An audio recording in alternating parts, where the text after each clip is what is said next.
ओम शांति।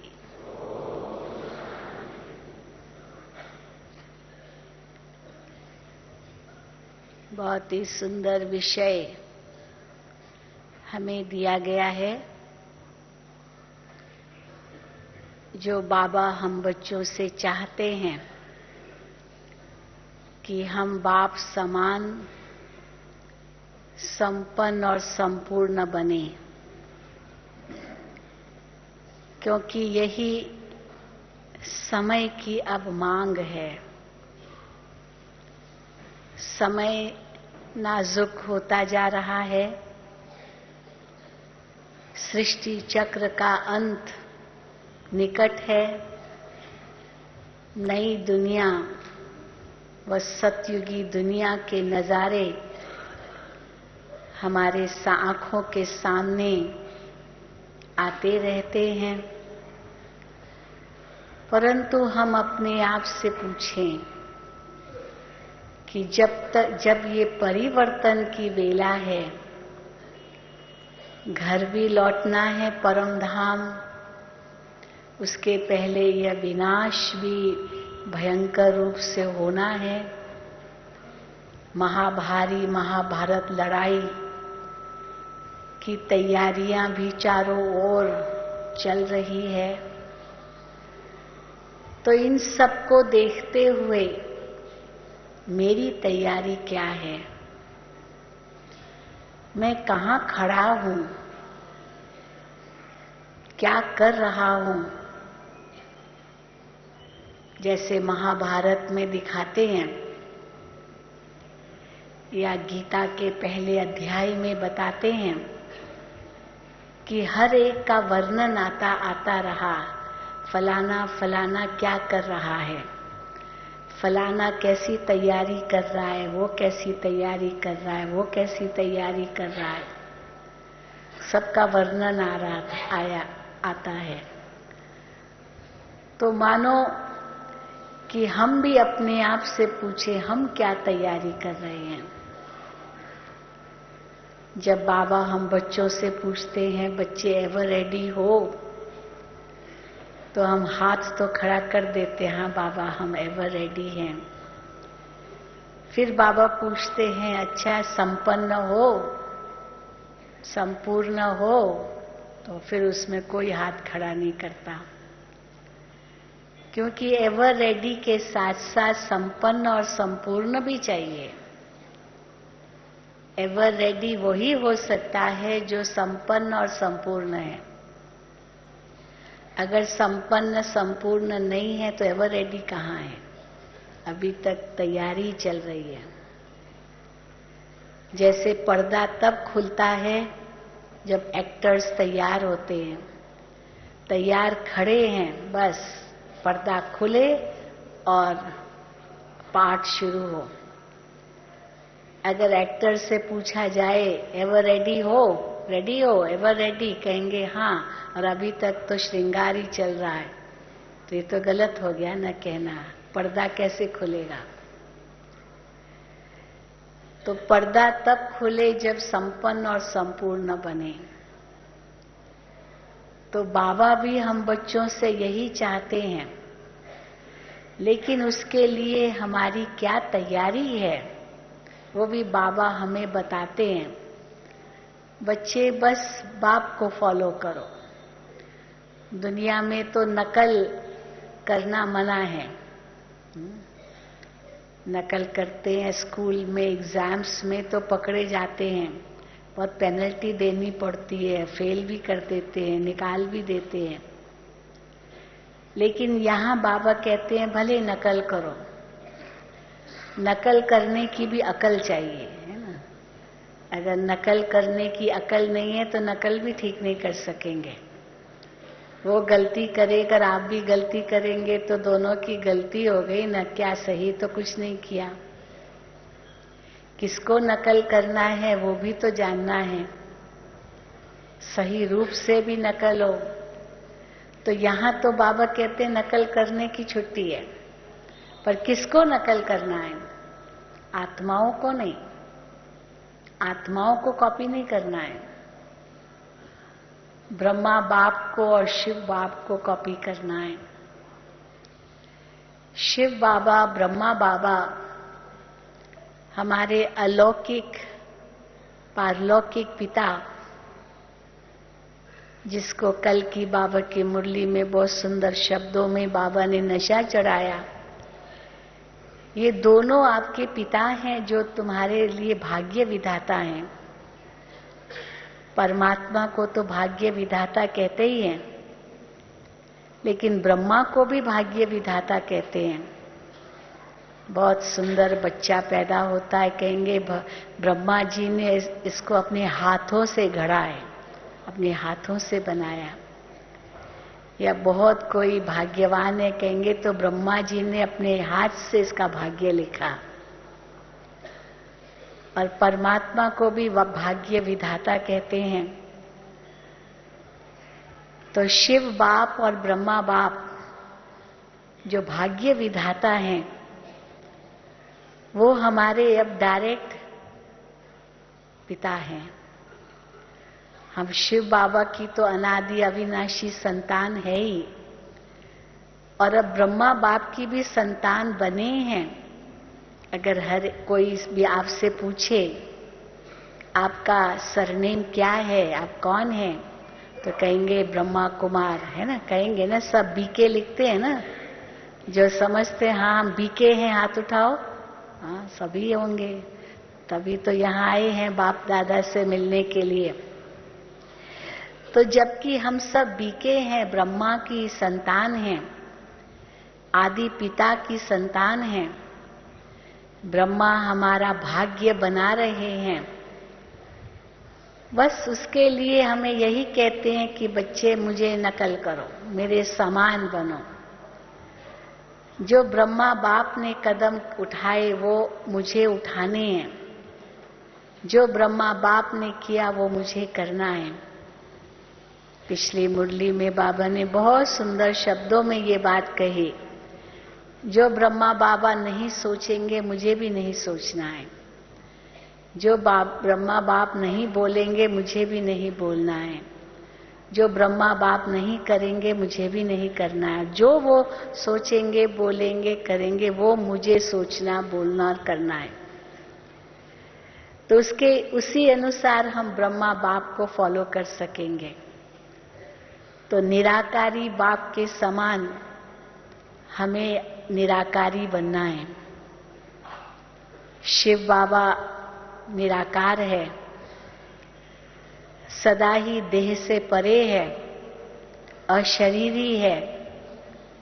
तो मुझे भी शिव बाप के समान निराकारी स्थिति का अनुभव करना है, अशरीरी बनना है। उसके लिए देह से न्यारा बनना है, क्योंकि जब शिव बाप के साथ समान बनेंगे तब हम शिव बाबा के साथ जा सकेंगे। ये है हमारी तैयारी। बाबा ने पिछली मुरली में कहा कि क्या ड्रामा बटन दबाए या बाप बटन दबाए। वैसे तो ड्रामा अनुसार तो होना ही है, कोई बटन दबाए तब होगा ऐसी बात नहीं है। वो तो सब निश्चित है ही है, वो अपने समय पर सब होगा ही। लेकिन ये बाबा क्यों कहते हैं? क्योंकि हमारी तैयारी तीव्र करना चाहते हैं, ताकि हम ये न सोचें कि अभी तो बहुत टाइम पड़ा है, अभी तो आराम से करेंगे। तो हमारी तैयारी जल्दी जल्दी हो, इसीलिए बाबा पूछते हैं कि बटन दबाएं। तो शिव बाप के समान हमें निराकारी बनना है। बहुत सुंदर बात एक बार दादी जी ने कही थी कि एक है देह अहंकार, दूसरा है देह अभिमान और तीसरा है देह भान। शिव बाबा तो तीनों से परे हैं। देह अहंकार की तो बात ही नहीं, देह अभिमान भी नहीं, देह भान भी नहीं, क्योंकि वो तो देह से न्यारे हैं, उनको अपना कोई शरीर है ही नहीं। तो बाबा हम बच्चों से भी यही चाहते हैं कि इन तीनों से हम मुक्त हो जाएं। तो इसीलिए दादी ने बहुत सुंदर कहा, दे अहंकार, ये जो विकार का रूप है अहंकार, जैसे इतना घमंड, उसको तो मारो। जैसे कोई आतंकवादी होता है न, सामने आ जाए, अब हम सोचे ये आतंकवादी को हम बचाएं, नहीं, उसने तो न जाने कितनों की हत्या की होगी, उसको तो मारना ही ठीक है। यही सोचती है ना सरकार या पुलिस, या फिर खत्म करो इसको। अभी भी देखो एक आतंकवादी अभी तक पड़ा है जेल में, करोड़ों उसके ऊपर खर्चा कर लिया है, सबसे जास्ती उसको सिक्योरिटी मिल रही है, फांसी की सजा भी सुनाई गई है तो भी नहीं दे रहे हैं। हाँ, ये भी देखो, तो आतंकवादी है तो उसको छोड़ना थोड़ी है, खत्म करो उसको। तो देह अहंकार भी क्या है, आतंकवादी है ना, आतंक फैलाता है ना। जो देह अहंकार के वश होता है वो आतंक ही फैलाता है, सबको दुखी करता है, सबके अंदर डर पैदा कराता है। अहंकार के वश जो होगा उसके सामने कोई नजदीक भी नहीं जाना चाहेगा। उसके अंदर काम, क्रोध, लोभ, मोह तो साथ साथ होगा ही, क्योंकि ये सब आपस में भाई भाई है, काम, क्रोध, लोभ, मोह, अहंकार। लेकिन उनके बाल बच्चे भी उनके साथ साथ है, केवल 5 भाई नहीं है। अहंकार के तो और 4 भाई तो है ही है, लेकिन उनके बाल बच्चे भी ईर्ष्या, द्वेष, नफरत, वैर, दुश्मनी, ये सब बातें भी होंगी जो अहंकार से संलग्न है। और उनकी जड़ को ही खत्म कर दो तो ये सारा परिवार ही खत्म हो जाएगा। इसलिए देह अहंकार को तो मारो। फिर देह अभिमान वो छोड़ता नहीं इतना सहज, क्योंकि देह अभिमान भी 2 रूप से आता है। एक देह अभिमान है कि जो भी हमें भौतिक उपलब्धियां हैं उसका नशा है, और वो नशा बार बार हम अपने कर्म में, वचन में व्यक्त करते हैं, मैं तो ऐसा हूं, मैं तो ऐसा हूं। तो एक और है उसका अभिमान, और दूसरी ओर है उसमें हीनता, वो भी देह अभिमान में आता है। मैं तो ये नहीं कर सकता हूं, मेरे अंदर तो ताकत नहीं है, मैं तो इतना लायक नहीं हूं, मैं तो ये बाबा जी तो कहते मैं, मेरे लिए तो संभव नहीं है। माना अपने प्रति हीनता की भावना व्यक्त करना। तो या तो हीनता या तो मेरे जैसा कोई नहीं, ये दोनों ही अभिमान के अंतर्गत आता है।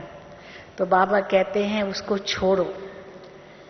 जो बाबा कहते मैं वो कर सकता हूं, अगर मैं कर सकता नहीं होता तो बाबा मुझे कहता ही नहीं। मैं कर सकता हूं इसलिए तो बाबा मुझे कह रहा है। आज माता पिता अगर बच्चे को कोई कार्य देते हैं तो उनकी बच्चे की कितनी क्षमता है उसी अनुसार ही तो बच्चे को कार्य देंगे।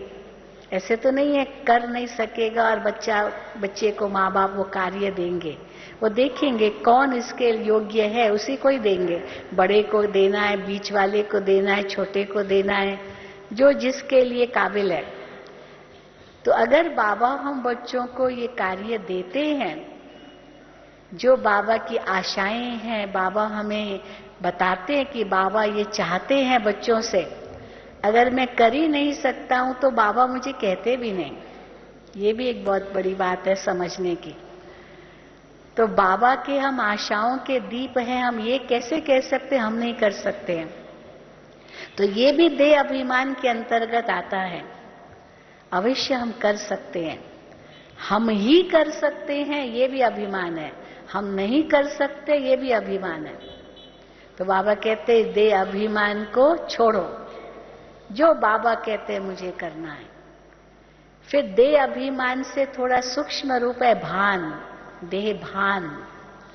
तो बाबा कहते इस देह भान को भूलो। छोड़ तो नहीं सकते ना, क्योंकि शरीर रूपी दुम्ब तो हमारे साथ ही है।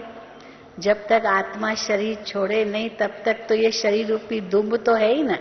जो बाबा कई बार कहते ये पूंछ है, तो पूंछ तो साथ साथ ही होगी ना बंदर के साथ। पूंछ से बहुत प्यार होता है बंदर को, इसलिए दिखाते कि हनुमान के लिए कहा कि इसकी पूंछ को आग लगाओ। लेकिन पूंछ को आग क्या लगाई, सारी लंका को ही हनुमान ने आग लगा दी। तो अगर इस पूंछ को आग लगाना माना इसको भूलना, अगर ये भूल सके तो ये सारी लंका जो कलयुगी लंका है वो नष्ट हो सकेगी।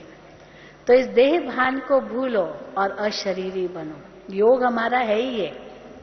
योग हम किसको कहते हैं? राजयोग हम किसको कहते हैं?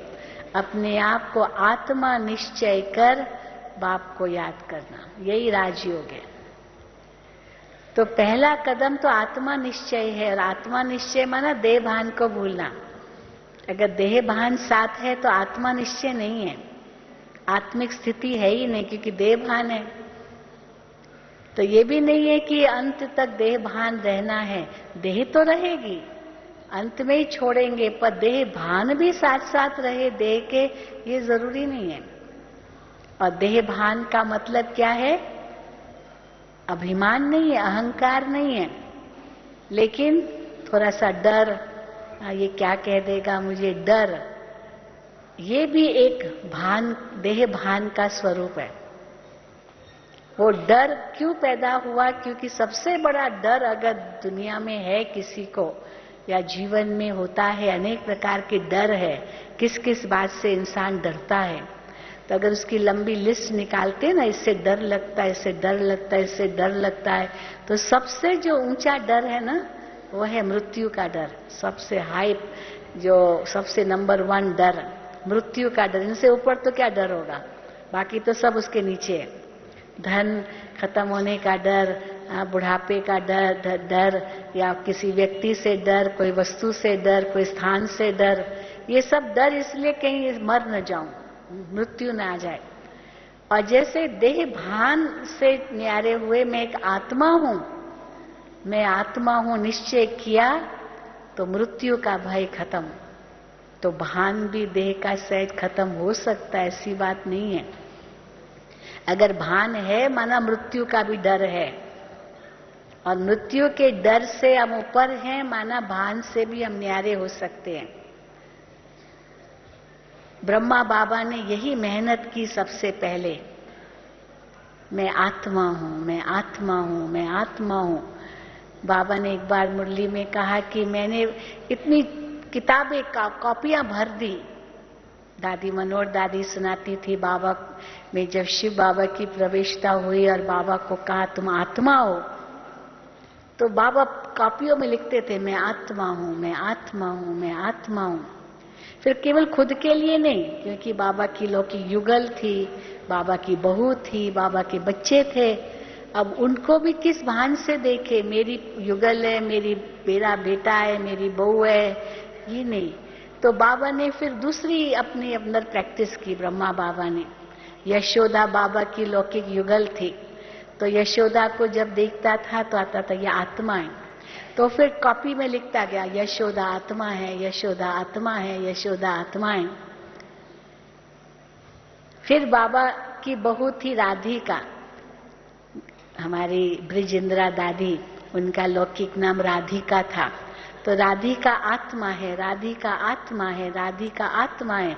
मानो अपने लौकिक रिश्तेदार जो भी बाबा के थे, जो भी करीब के थे, उनके प्रति आत्मिक दृष्टि बनाने के लिए बाबा कॉपियां भरते थे, कभी कभी दीवारों पर भी लिखते थे, ताकि वो भी पढ़े, यशोदा भी पढ़े कि यशोदा आत्मा है।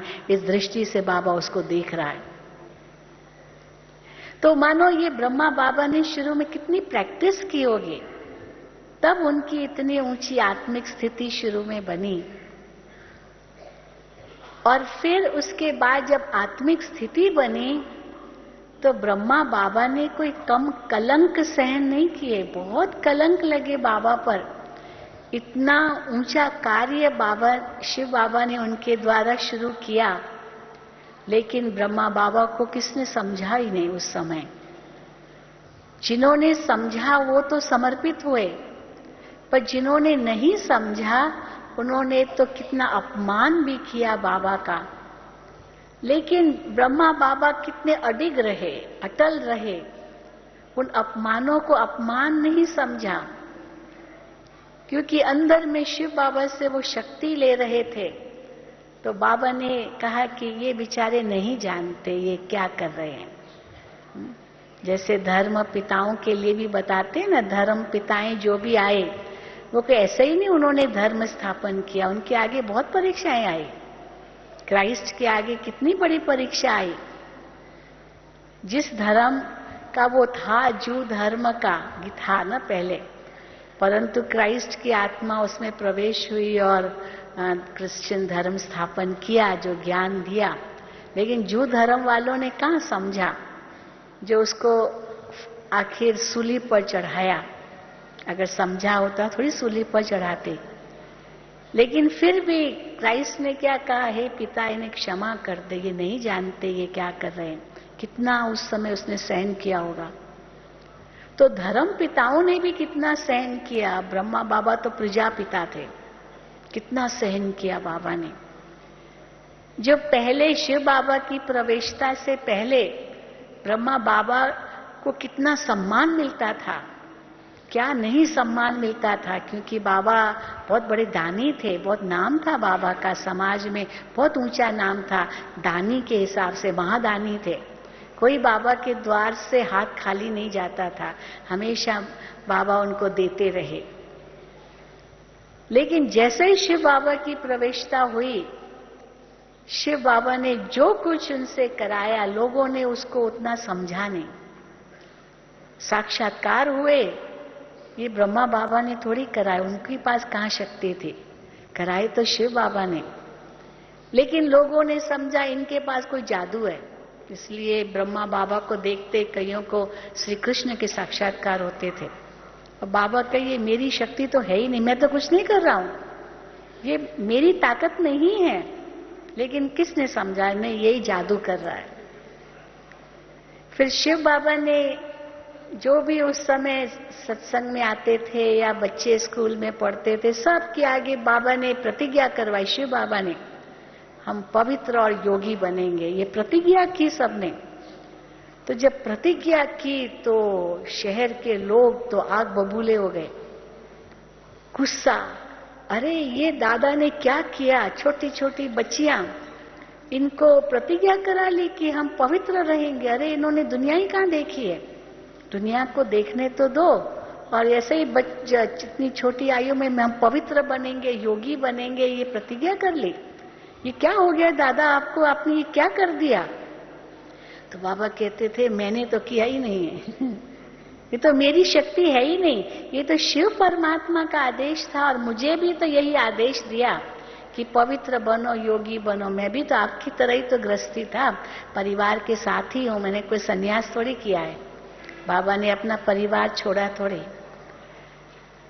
तो लेकिन शिव बाबा पर अटल निश्चय कि शिव बाबा जो मुझे कह रहे हैं मुझे वही करना है, चाहे दुनिया एक तरफ हो जाए, मुझे वही करना है।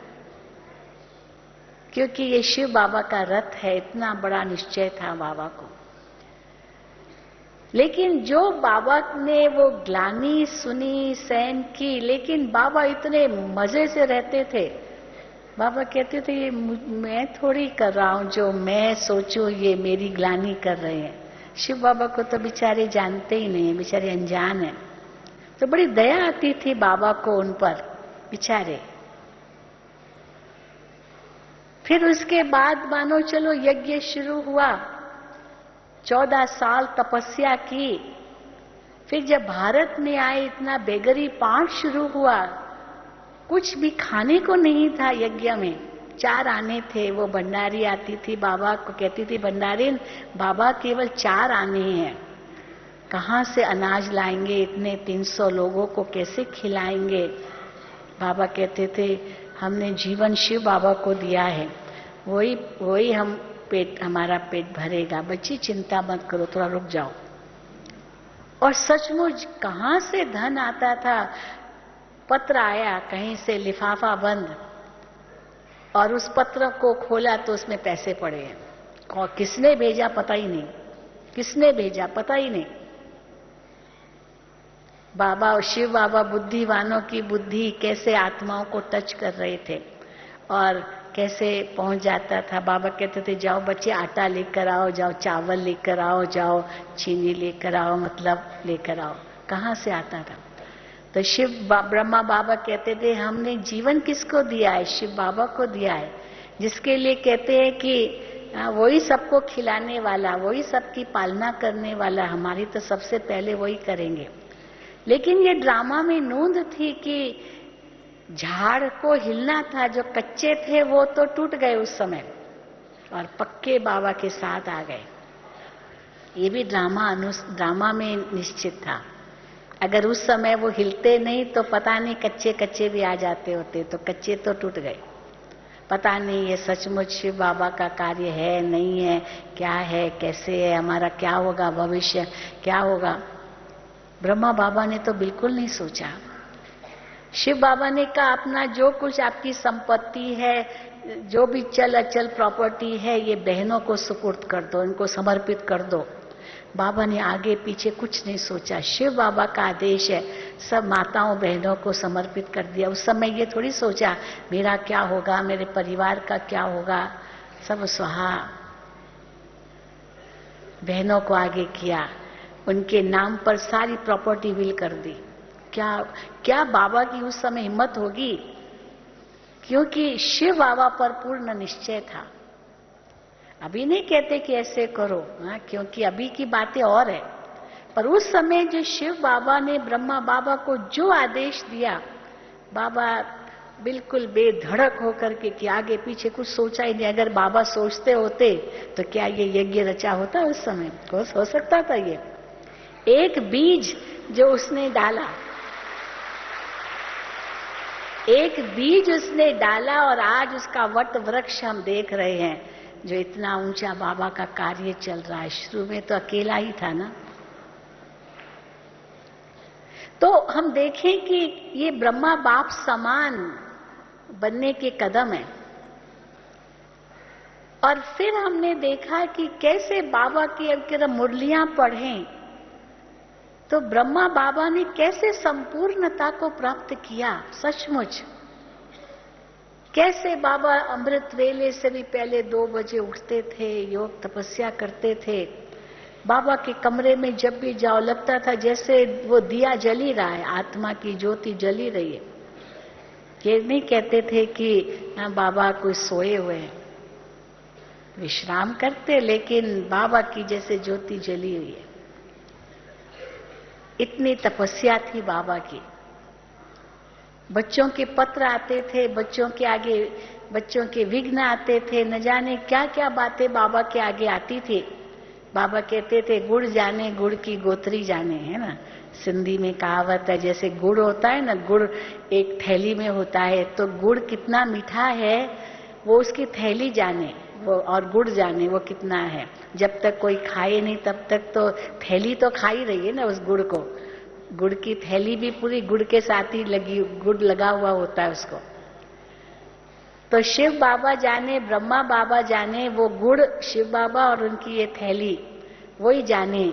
कैसे बच्चे किस प्रकार से कई बार विघ्न भी डालते हैं, कई समस्याएं डालते हैं, बाबा के बच्चे होकर भी समझते नहीं हैं ये किसका कार्य है। ट्रेटर भी बन जाते हैं, ग्लानि भी करते हैं। कई बार उस दिन भी बाबा की मुरली में था, ब्रह्मा बाबा की तो नींद ही फिट जाती है कई बार ऐसी, क्योंकि इतनी समस्या आती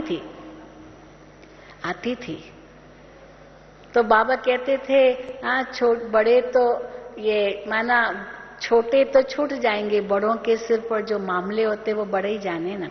तो बाबा के सामने, बाबा के आगे वो न्यूज आती थी ना, लिखते थे बच्चे।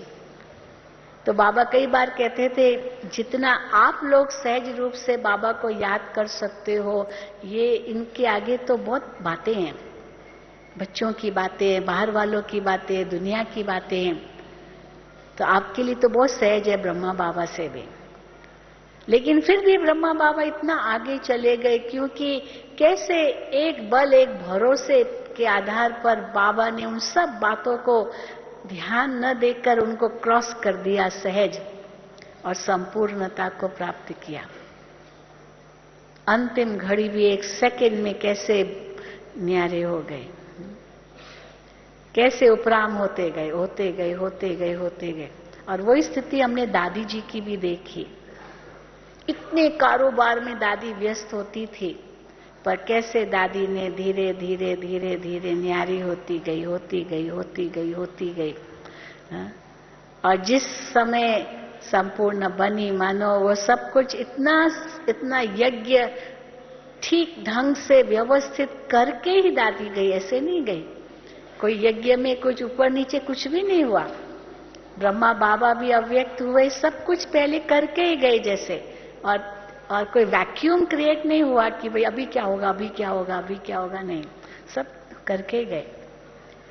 दादी प्रकाशमणि भी जैसे सब कुछ बना के गई, सब कुछ, और संपूर्णता को प्राप्त करती गई, करती गई, करती गई। जैसे हलवा पकता है ना, पहले कच्चा होता है, आटा होता है, तो आटा है, घी है, चीनी है, बस वो डालते हैं, फिर पानी डालते हैं, तो पकाते हैं, पकाते हैं, पकाते हैं। तो पहले तो लगता रहेगा बर्तन को या कढ़ाई को, पर जैसे हम पकाते रहते, धीरे धीरे धीरे वो भारी जो होता है वो हल्का होता जाएगा, होता जाएगा, होता जाएगा, कढ़ाई को छोड़ता जाएगा, छोड़ता जाएगा, और इतना हल्का हो जाएगा जब तैयार हो गया, माना तभी तैयार के लग जब हल्का हो गया। और हल्का हो गया, कढ़ाई को सब छोड़ दिया, तो उसका जो एक्स्ट्रा घी है सब निकल जाता है, कुछ भी रहता नहीं है, हलवा पक के तैयार हो गया। ऐसे होता है ना। तो ये भी कैसे बाबा तैयार हुए, हल्के होते गए, इतना बड़ा यज्ञ रच लिया, बच्चों को तैयार कर लिया, और न्यारे प्यारे होते गए। तो संपन्न और संपूर्ण हम किसको कहते हैं? संपन्न पहले बनेंगे, फिर संपूर्ण बनेंगे। संपन्न अर्थात जैसे चंद्रमा पूर्णमासी के दिन संपन्न भी होता है और संपूर्ण भी होता है। संपन्न अर्थात उसकी अंदर का प्रकाश, वो संपन्नता है, वो प्रकाश चरम स्वरूप में है, वो संपन्नता की स्थिति है। और संपूर्ण माना आकार में भी गोलाकार, संपूर्ण, नहीं तो 14 दिन तक धीरे धीरे बढ़ता है, फिर धीरे धीरे घटता है, तो वो संपूर्ण नहीं कहलाता है। पूर्णमासी के दिन संपूर्ण बन जाता है, क्योंकि पूरा राउंड हो जाता है। तो धीरे धीरे प्रकाश आता जाता है, संपन्न बनता जाता है, धीरे धीरे उनकी लाइट बढ़ती जाती, संपन्न होता जाता है, फिर संपूर्ण भी हो जाता है। तो पहले संपन्न, फिर संपूर्ण। तो आत्मा भी पहले संपन्न बनती है, फिर संपूर्ण बनती है। संपन्न कैसे बनती है? कि जो आत्मा की ओरिजिनल स्टेज है, उस स्टेज तक आत्मा पहुंच जाती है, ये संपन्नता की स्टेज है। जो चंद्रमा की फुल लाइट है, वो चंद्रमा को मिल जाती है। अर्थात आत्मा के जो गुण हैं, जो बाबा कहते हैं ये 7 मूल गुण, ज्ञान, पवित्रता, शांति, प्रेम, सुख, आनंद, शक्ति, ये जो मूल 7 गुण आत्मा में निहित है, उसमें आत्मा संपन्न बन जाए। उसके लिए ज्ञान, योग, धारणा, सेवा ये विषय हैं। तो इन चारों सब्जेक्ट्स में संपन्न होना, ज्ञान भी पूर्ण रूप से, कोई ऐसी कमी न रह जाए जो हम कहें कि मुझे ये नहीं पता। त्रिकालदर्शी पूर्ण रूप से, तीनों कालों का पूर्ण ज्ञान, कोई संशय नहीं ज्ञान में, कोई प्रश्न नहीं, कोई आश्चर्य नहीं, ज्ञान में पूर्ण रूप से परिपक्व, इतना अटल अडोल, जिस ज्ञान के अंतर्गत आत्मा का ज्ञान, परमात्मा का ज्ञान, कर्म का ज्ञान और ड्रामा का ज्ञान। ड्रामा में इतने अटल, इतने परिपक्व कि ड्रामा कल्याणकारी है, इसीलिए कोई प्रश्न उठ ही नहीं सकता। ये ज्ञान में परिपक्वता है। अगर प्रश्न उठ रहे हैं क्या होगा, क्या होगा, क्या होगा, ये भी ड्रामा के ज्ञान में परिपक्वता नहीं है, ज्ञान का ये संपन्न स्वरूप नहीं है। तो आत्मा का ज्ञान, परमात्मा का ज्ञान, ये केवल बेसिक बातों को समझना ही नहीं है, पर उसका स्वरूप बने ब्रह्मा बाप। और धीरे धीरे कैसे संपन्नता को प्राप्त किया, और वो संपन्नता जिसमें सातों ही गुण वो मूल स्वरूप में आत्मा में संपन्न रूप में आ गए। पवित्रता की संपन्नता, कंप्लीशन। कंप्लीशन मानो इतने संपन्न बने पवित्रता में, जो कोई सोच भी नहीं सकता था कि बाबा को कभी कोई व्यर्थ संकल्प भी आता होगा क्या। भले ब्रह्मा बाप, कई बार बाबा की मुरली में ब्रह्मा बाबा कहते हैं, बच्चे अगर माया के तूफान आते हैं तो बच्चे घबराओ मत। ये भी अनुभवी रथ है, इंजन को पहले तूफान लगेगा फिर डब्बों को लगेगा। बाबा मुरली में कहते हैं बच्चे घबराओ मत, ये तो माया से युद्ध है, ये भी अनुभवी है रथ। पर आप क्या सोचते हैं कि सचमुच ब्रह्मा बाबा को माया के तूफान आते होंगे? आते होंगे क्या? लेकिन ये बच्चों की हिम्मत न टूटे, तो बच्चों के आगे बाबा ये कह देते थे कि बच्चे ये तो आएंगे, ये भी अनुभवी है। परंतु जैसे शिव बाबा की प्रवेशता, कैसे बाबा एक सेकंड में कितने न्यारे हो सके, क्योंकि वो एक बल एक भरोसा था। और अंत में तो बाबा को देखा हमने। अशुद्ध तो क्या, व्यर्थ तो क्या, बिल्कुल निरसंकल्प अवस्था जो बाबा की थी। बाबा के अव्यक्त होने से 6 मास पहले बाबा ने ये संकेत देना शुरू किया था। अव्यक्त होने से बच्चे ये शरीर भी छूट सकता है, और तुम्हारा कनेक्शन शिव बाबा से, ताकि अगर किसी की रग ब्रह्मा बाबा से कोई जुड़ी हुई होती ना, तो वो भी निकल जाए। इनसे नहीं, उनसे कनेक्शन है। फिर बाबा कहते थे, बच्चे तुम्हें तो टावर ऑफ नॉलेज बनना है, टावर ऑफ पीस बनना है, शांति का स्तंभ बनना है, पवित्रता का स्तंभ बनना है। तो स्तंभ जैसे प्रकाश स्तंभ होता है, लाइट हाउस होता है, वो कैसे चारों ओर अपनी लाइट देता है, तुम्हें विश्व को लाइट देनी है। ये बाबा कहते थे बाबा के अंतिम दिनों में। इसलिए ब्रह्मा बाबा का जो यादगार स्थान शांति स्तंभ बनाया, ये बाबा के मुख से निकले हुए शब्द थे अंतिम दिनों में। और हम महसूस करते थे बाबा खड़े हैं, दृष्टि दे रहे हैं, और जैसे देते देते बाबा गुम हो गए, ऐसे है या नहीं है, बिल्कुल लाइट लाइट, बस ऐसे अनुभव होता था बाबा से। मस्तक तो बाबा कितना चमकता था, बात मत पूछो, कई बहुत अनुभव थे। मुझे मेरा भी सौभाग्य रहा जो बाबा को साकार में देखने का हमें सौभाग्य मिला, बाबा की गोद लेने का सौभाग्य मिला, ब्रह्मा बाप से वरदान लेने का सौभाग्य मिला। मैं तो नशे से कहती हूँ कि ब्रह्मा बाप की गोद में ही मेरा अलौकिक जन्म हुआ। तो ये मेरा अनुभव है। जैसे बाबा ने कहा आओ बच्ची, और मैं बाबा की गोद में गई और बाबा ने वरदान दिया, बच्ची अपने पिता के पास वापस आ गई। ये बाबा ने उस समय वरदान दिया। तो हमको लगा बस यही मेरा नया जन्म है। मुझे कोई ज्ञान नहीं था, कुछ नहीं था, लौकिक माँ लेकर आई बस, तो सब कुछ पता नहीं था, लेकिन नया जन्म हो गया। फिर तो पीछे मुड़ने का प्रश्न ही कहाँ, जन्म ही नया हुआ। कोई आत्मा शरीर छोड़ के दूसरा जन्म लेती है तो ये थोड़ी कि पिछले जन्म की कोई बात याद भी रहती है, कुछ भी नहीं। जन्म बदली हुआ, सब कुछ बदल गया, सब यादें पुरानी भूल गई। यही हमने भी अनुभव किया, वो नया जन्म। तो कभी सोच में भी नहीं आया होगा कि कुछ मुड़ के पुरानी दुनिया को देखें, वहां भी कुछ है चकाचौंध, वहां भी कुछ मिलेगा, सोचा भी नहीं। तो क्योंकि ब्रह्मा बाप समान हमें बनना है, जैसे ब्रह्मा बाबा ने नहीं सोचा तो हम भी कैसे सोच सकते। तो ब्रह्मा बाप समान बनना है ना। तो संपन्नता जिसमें आत्मा अपनी पवित्रता की शक्ति में भी इतनी संपन्न बन जाए, इसीलिए बाबा कहते अपनी चेकिंग करो।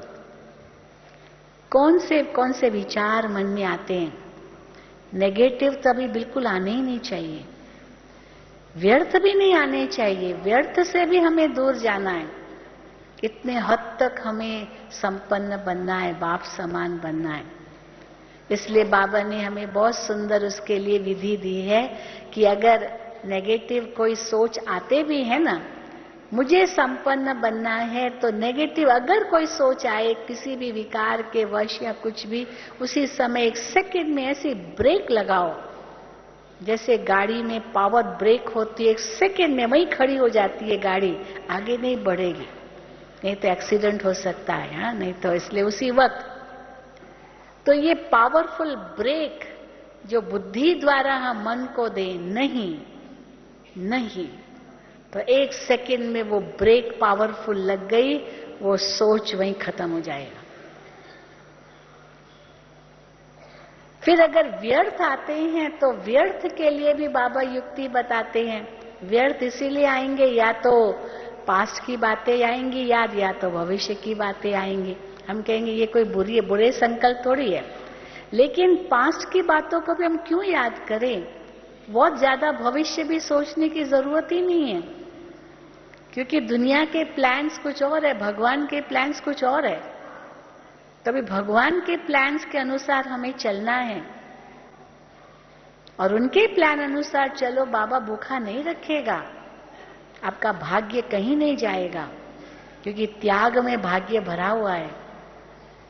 कई लोग हम लोगों को कहते हैं ना, शिविर में आते हैं, कई लोग कहते हैं बहन जी आप लोगों का त्याग जबरदस्त है, हम लोग इतना त्याग नहीं कर सकते हैं। आप लोग सफेद कपड़े पहनते हैं, कोई गहने नहीं पहनते हैं, कुछ भी नहीं, हाँ पिक्चर नहीं देखते हैं, बाहर का खाना नहीं खाते हैं, ये त्याग भाई हमसे नहीं होगा। तो कोई तो समझते बहुत बड़ा त्याग है हम लोगों का, और कोई की दृष्टि बिल्कुल अलग है। वो कहते हैं वाह आप लोग तो अल्लाह लोग हो, क्या भाग्य है आप लोगों का, क्या भाग्य है आप लोगों का, जो सचमुच आप लोग तो सचमुच धन्य हो, कितनी ऊंची सेवा कर रहे हो, कितना भगवान की गोद में बैठे हो, कितना आनंद है आपके जीवन में, कितनी खुशियां हैं, कितनी शांति है, आप लोगों का तो बड़ा भाग्य है। तो कोई के समझते त्याग है, कोई समझते भाग्य है। तो त्याग है या भाग्य है, क्या है? हाँ?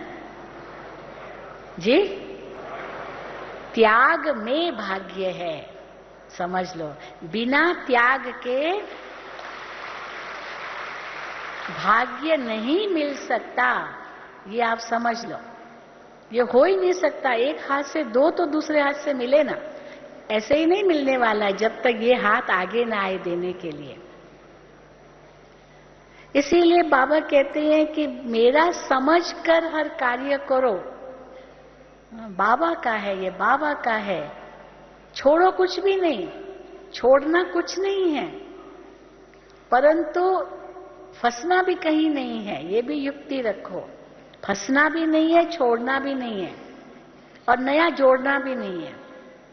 हिसाब किताब और बहुत मत बढ़ाओ, तो कहीं फंसो भी नहीं, पर कुछ छोड़ो भी नहीं और नया जोड़ो भी नहीं। लेकिन क्या करो? चौथा शब्द कौन सा है? निभाओ, क्योंकि ये सब अनेक जन्मों के हिसाब किताब है, ये पूरे भी करने हैं। इसलिए छोड़ के कायर नहीं बन के भागना है। अपने आप जब चुकतू होने होंगे ना, पूछेंगे भी नहीं, अपने आप छूट जाएंगे। जब हिसाब किताब पूरा होना होता है अपने आप होगा। इसलिए कुछ हमें और मेहनत नहीं करनी है, बस सिर्फ अपने आप को न्यारा बनाते जाना है, न्यारा बनाते जाना है। लोग कुछ भी कहे, उनको क्या पता कि हमें क्या मिला है। इसलिए कई बार कहते ना, दुनिया कहे हमें दुनिया कहती है ये पागल है, और हम कहते हैं दुनिया पागल है। वो कहे हम पागल है और हम कहें दुनिया पागल है। क्यों? क्योंकि ये नहीं जानते भगवान का प्यार क्या होता है, इनको पता नहीं है। हमने पाया है भगवान को। तो आप सभी दूर दूर से आए हो बाबा से मिलने के लिए, बाप का प्यार पाने के लिए, बाबा से वरदान लेने के लिए। और बाबा ने 1 मास का होमवर्क दिया कि बाप समान 1 मास केवल बनो, बस बाकी सब बाबा देख लेंगे। अब 15 दिन, कितने दिन हो गए? बाबा 19 को आए थे, 15 तारीख आए थे, अभी 30 तारीख है। 15 दिन में बाबा आए हैं, तो 15 दिन का भी तो हिसाब तो बाबा कुछ न कुछ तो लेंगे ही ना, कि कहाँ तक पहुंचे। तो पहले संपन्न बनना है, फिर संपूर्ण बनेंगे। संपूर्ण बनना माना सब बातों से न्यारा और आत्मा उड़ के जाएगी अपने वतन में। सभी तैयार हो ना उसके लिए? सभी तैयार हो कि नहीं? सभी तैयार हो ना? कहेंगे तभी तो दौड़ दौड़ करके आए हैं बाबा के पास।